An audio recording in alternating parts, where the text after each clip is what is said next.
माणसं कमी एवढीकडे आहे का नाही इथून चालवलं ना पाक एवढ्या पत्र आहे ती त्याकडे संपलं 250 रुपये फक्त तडका आहे तडका द्यायचा देऊ कमी करू मागा मनापट्टी मी देणार काय आमचं 10 रुपये तुमच्या घरी आले मिळाले मागा घेतो कमी 750 मी सांगते दीड मिनिटं कमी करू मागा आम्हाला पटलं आम्ही देणार किंमत सांगितली आधीच तुम्ही मागा काय नसतं मला परवडत मी देणार तुम्हाला पटत मी देणार आवडलं परवडत तुम्हाला घ्या पळपुट वेळ पद्धत काय नाही बघायला काय असतं हिच्याकरता छोटी हिच्याकरता छोटी घ्या 700ला आहे तिच्याकरता छोटी 500ला अजून लहान चालेल का तुम्हाला तिच्या बापाची मागा मागा 400 म्हणते मला एवढं 750 द्या 100 रुपये केले एकतर ते आजी घे ना आजी मध्ये बनते तू म्हणून घ्यायला लावले त्यांना ठेवायला माणसं दोघंच आहे तसं जर बघायला गेलं तर 600 रुपये द्या 600 400 ठीक आहे 400 नाही येतंय आम्हाला 10 तर आहे नको 10 खायला तू गाडी घेऊन फिरते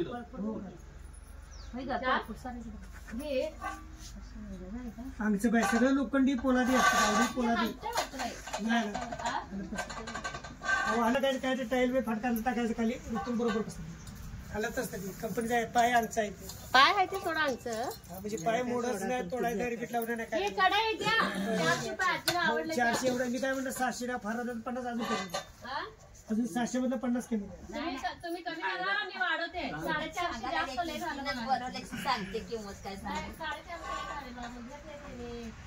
450 शेवट वाढतो मी कमी केला 550 शेतकरी करून खाते दे बाबा 500 द्या आणि घ्या 450 किंमत आहे ती बरोबर 450 आता हे माझं करून दे माझं आहे तुम्हाला मला दिलं तर तुम्हाला दिलं तर मला 10 रुपये मिळाला नाही तर काय मिळालं नाही बरोबर आहे तर ते आधी घेता घेणं होते आता त्यांच्या नादावर मला नुकसान जाते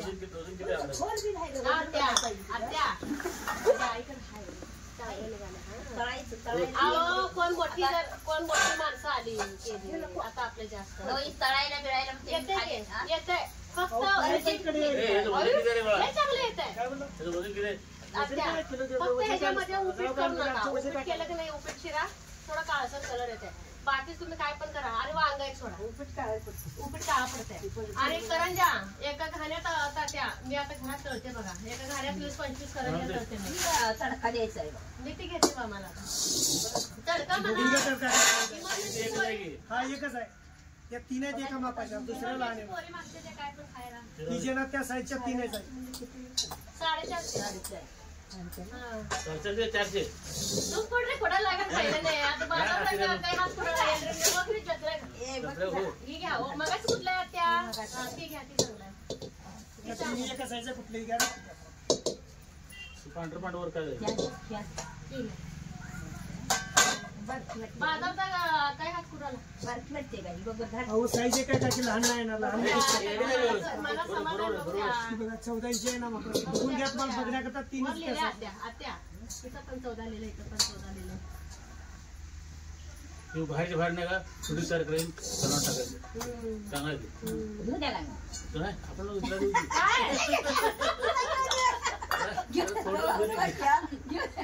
आत्या शंकरपाळ्या 2 घाण्यात तुमचा किलो नाही तसलं पण पुढे आहे एक साईज असतं दुसरं लाकडी नाही आमच्याकडे तसला दुसरा आहे घ्यायचा का नक्की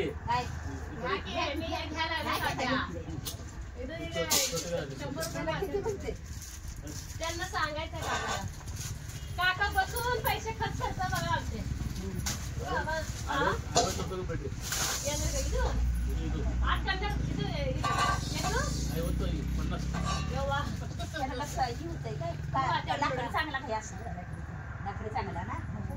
आत्या आई टिकत नाही आपल्यात नाही सीमाताई वापरत नाही अजून मग सीमाताई अजून वापरते की ठीक आहे नको बाळाला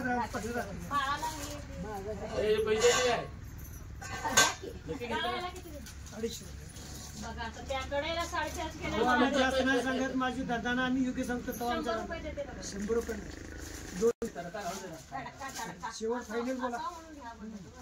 फायनल सांगा ना. 170 घ्या. 150 रुपये द्या. घ्या आता. नाही बाबा बहिणी वजन झाले. घ्या घ्या. तडकाचं सगळं आज काय आहे? आता आपल्याला अहो त्यात काय नसतं. आता आपण कुकर मध्ये वगैरे डाळ ही शिजवलेलं असते की नाही एकदम. मग आता दुसरी भांडी घाल करतो. गॅसवर हा फोडणी द्यायचं महत्वाचं. आणि पोरीला तेवढंच काय तर थोडं एक वाटी हे करायचं असं तर आपण केलं तर म्हणतात. फोडणी द्या म्हणतात तर त्याला म्हणतात. फोडणी काय द्यायचं असतं ना मसाला. जेव्हा आता घेतलं की नाही सांगा बघू. आणि मी हे ना 100 रुपयाला घेतले आणि जड आहे आत्या घ्या. नुसता बाद निघालाय बघ आमचा. अहो आत्या एक माल खराब निघतोय. काहीच नाही निघाल लोखंड जड आहे आई. हात लावून बाई जड आहे. असं बसायला पाहिजे. नाही जड आहे. बसते का असं? नाही तसं बसत नसतं ते गॅसवर बसते बरोबर. बसतो तरी असं. हा तुलाच कल्टी खायला ते घ्या. त्यात काय सामान असलं की कल्टी खाता. नंतर सामान घातलं ना थोडं बरोबर असतं. पळपूट ठेवू का मग? आत्याने ही कढई घेतली 450 रुपयाला खालची. पोळपट नको म्हणते ते राहू द्या. आ दुकानात गेल्या 150-200 बसते नाही. 150 रुपये बसते. बघा हे दादा सांगते ते म्हणून घ्या. करा तुम्ही कुठे विका. नाही बरोबर आहे. दुकानात बघतोय आम्ही महाग असते आणि जड आहे म्हणून पटले म्हणूनच घेतले. असू द्या त्या कुठलं तसं काय नसते आई. वरती वजन लिहिलेलं आहे 5 साईज आणि 5 लिहिलंय की काय तर काय. मिशन सगळं आणलं बायकोच ऐकच. एक नोट द्या 100ची परत. बाई घेतलंय बघा. हे तिसरं एक नाही. होय होय एकच तुम्ही कोणतेही घ्या. काढा घे फाडा घे गेला ना फाडूया त्याला. तर नाही अगदी व्यवस्थित बार्गनिंग करून पलीकडचे सासू आणि मी तर त्यांना ना एक कढई घेऊन दिली आपल्या दिवाळीसाठी वगैरे तळण्यासाठी किंवा कळ्या पाडण्यासाठी. आणि असं फोडणीचं हे भांड घेतलेलं आहे. तुम्ही हातात जर घेऊन बघितलं ना खूप असं जड आहे. मला तर वाटतंय पाव किलोच्या पण वरती आहे. आणि मला माझ्या तर मते मला स्वस्त भेटले असं वाटतंय. सांगताना ते दादांना 250 रुपये सांगितले होते आणि 100 रुपयाला दिलं. ते स्वतः बोलतात की ताई असू दे घ्या. जर तुम्ही दुकानात घ्यायला गेला तर तुम्हाला 150 रुपये लागणारच आहेत. म्हटलं आता त्यांना घेता घेता माझे पण 100 रुपये गेले. आणि तसंही मला खूप दिवस झालं हे फोडणीचं भांडं घ्यायचं होतं म्हणून मी घेतलं. कसं वाटलं हे भांडं मला सांगा. आणि परी मागे लागली मला की आई ना भोपळ्याची खीर बनव. तर मी पराठे करणार होते. भाजी तर नकोच बोलते. म्हटलं चला पोरगी आता खीर बोलते तर खीर बोल्या. अगदी मस्त ताजं कवळं असं आपलं भोपळा आहे. तर हे बघा. आणि आपल्या ताईची कमेंट आली होती की ताई गेल्या वर्षी तू मळ्यामध्ये मिरच्या वगैरे किती लावली होतीस. ह्या वर्षी लावलीच नाही. सगळ्या घराजवळच लावलेस. तर सांगू कारण तर एकतर ह्या वर्षी सगळ्या पेरण्या लेट झाल्या आणि तसं जागा पण काय राहिली नाही मिरच्या लावण्यासाठी. आणि पाऊसही नव्हता. तसं बघायला गेलं तर आमच्या गावात 100 पैकी एक 10-20% मिरच्या लावल्या असते. तेही नीट आलेलं नाही येतं. परत नंतर पाऊस आला. कधी आला सगळं वेळ निघून गेल्यानंतर पाऊस आला. आणि तसंही माझ्याकडे बघा मिरच्या शिल्लक आहेत. आता तुम्ही म्हणता मिरच्या आता गेल्या वर्षी तुम्हाला तर माहितीये गेल्या वर्षी म्हणजे मिरच्या भरपूर झाल्या. अक्षरशः मसाला आम्ही जावेला म्हणा किंवा नंदबाईला त्यांनाही मसाला करून दिलेला. घरचाही मसाला शिल्लक आहे. प्लस माझी आई मसाला केली की तीही देते. त्यामुळे मसाला माझ्याकडे शिल्लक आहे. आणि दुसरी गोष्ट चांगले 3 ठिके माझ्याकडनं मिरच्या शिल्लक आहेत. मीच आता दिवाळीत गेल्यावर ना दिवाळीच्या आधी एक 8 दिवस 15 दिवस आधी तर माझ्या आईला भरपूर अशा मी मिरच्या लाल मिरच्या पण दिल्या आणि बेडगी पण दिल्या. आणि अशा रीतीनं मी मिरच्या ठेवले ना अजिबात पांढऱ्या वगैरे काही पडलेले नाही तर लाल आहेत अगदी. म्हटलं एवढ्या मिरच्या असताना कशाला म्हटलं उगीच जी रान पेरायचे ते पण रान आटून जाईल एवढ्या मिरच्यासाठी घरगुती मिरच्यासाठी म्हणून मी मिरच्या केलेल्या नाही येतं. म्हणलं आता मळ्यात तर नाही पावसामुळे राहिलं. दुसरी गोष्ट ह्यांना वेळ नव्हतो रान तयार करायला आणि म्हणून आम्ही इथे लावलो. हेच कारण आहे बघा. तर इथल्या इथं पण बरंच भाजीपाला आहे. तसं छाटमोठ काहीतरी काही पालक आमटीची भाजी म्हणा कोथिंबीर म्हणा असं मकमध्ये किंवा तुरीमध्ये आम्ही लावलेलं होतं. त्यामुळे काय अडचण आली नाही. तर बघा भोपळ्याची खीर करायला दूध एका बाजूला गरम करायला मी ठेवले आणि भोपळा ना सगळं किसून घेणार आहे. आधी किसून छान ह्याला तुपामध्ये परतून घेणार आहे. तर चला पटापटा ना हा भोपळा मला किसून घ्यायचा आहे. परी शाळेवरून यायच्या अगोदर भोपळा मला म्हणजे किमान अर्धीवर तयारी तरी मला खिरीची करायची आहे. आपले नेहमीचे आणि त्या ताई म्हणजे की सई दिसत नाही ब्लॉग मध्ये. सईची परीची टायमिंग शाळेचं एकच आहे. सई कसं करते, आले की थोडं आवरते, खाते पिते, थोडस टीव्ही बघते, अभ्यासाला बसते. त्यामुळं आता ती जरा मोठी झाली, शांत असते, काहीतरी काय चालू असते तिचं, असते लुडबुड खाण्यापिण्यापुरतं माझ्या मागे. पण कसं जरा शेंडी पळ आहे, आईबाबाच्या पाठीमागे सारखी मागे मागे फिरती, त्यामुळे परी जरा जास्त दिसते एवढंच. आणि काल परी शाळेला सुट्टी घेतली होती, तिला दवाखान्याला जायचं होतं ना, त्यामुळं काल सई टोटली जास्त दिसली नाही, थोडस ब्लॉग मध्ये दिसली. त्यामुळे हेच कारण आहे, दुसरं काय कारण असं वगैरे काही सुद्धा नाही. चला तर हे सगळं भोपळा ना मला किसून घ्यायचं आहे आणि सगळे किसून घेते, मग बोलते तुमच्याशी.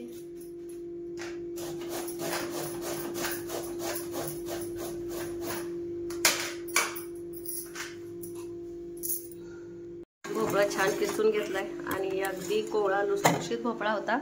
आणि आपलं घरी केलेलं तूप घालून थोडंसं ना गॅसवरती ह्याला छान परतणार आहे, जेणेकरून आपल्या भोपळ्याचा जो कच्चपणा असतो का तो निघून जातो.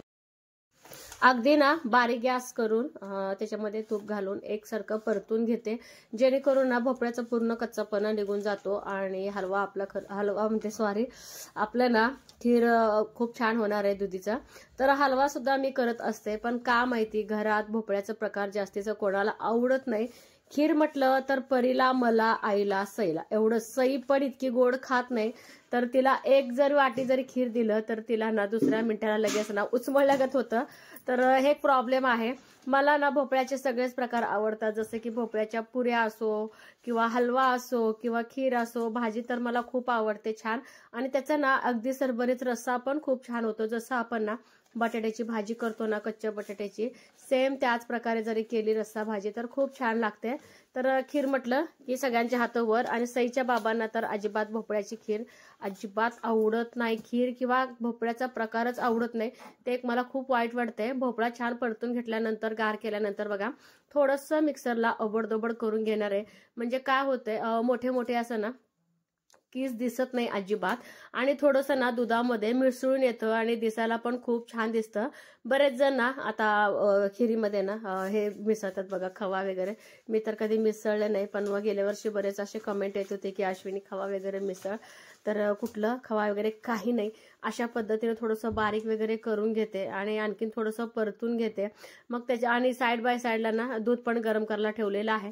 कधी दूध गार किंवा रूम टेम्परेचरवरचं वापरू नका, दूध शक्यतो उकळलेलंच घ्यायचं, म्हणजे खीर आपली अजिबात फाटत नाही. तर किती गोड लागते तितकं साखर, काजू, बदाम आणि वेलदोड्याची पूड टाकलेलं आहे आणि गरम गरम दूध, पूर्ण दुधातले खीर इतकी छान मिसळून येते ना. आणि परत एकदा ना 1 चमचाभर भरपूर असं मी तूप घातलेलं आहे, त्यामुळं ना तुपामुळं खिरीला इतकी छान चव येते ना, खूप छान चव. परत एक ना बारीक गॅसवरती ना खूप असं खीर आपली ना उकळून द्यायची, म्हणजे खीर आणखी एक जीव होते आणि खूप छान लागते. ही खीर तुम्ही नुसतीच खाल्ली तर पण छान लागते, कोण कोण तर चपाती बरोबर खाल्लं तर पण त्यांना आवडीनं ते खाऊ शकतात. छान झाले, आता खाऊन सांगा. डबा दप्तर सगळं ठेवा, म्हणून तर तुम्हाला सरप्राईज दिले बाई असतं. छान उकळू दे त्याला मस्त, जितकी छान उकळी तितकं छान टेस्ट. हे बघा किती मस्त आपली भोपळ्याची खीर झाली. आणि याच्यामध्ये मी साय पण घातले भरपूर. संध्याकाळच्या जेवणासाठी हे बघा असं पिठलं आणि पिठल्यावरती तुपाची धार, ज्वारीची भाकरी पण बनवली होती, बाजरीची भाकरी पण बनवली होती. आणि आईना दूध आणि खीर असं देते. आईना जास्तीची बाजरीची भाकरी चालत नाही, त्यामुळे त्यांच्यामुळे ज्वारीची केलेली आहे. असाच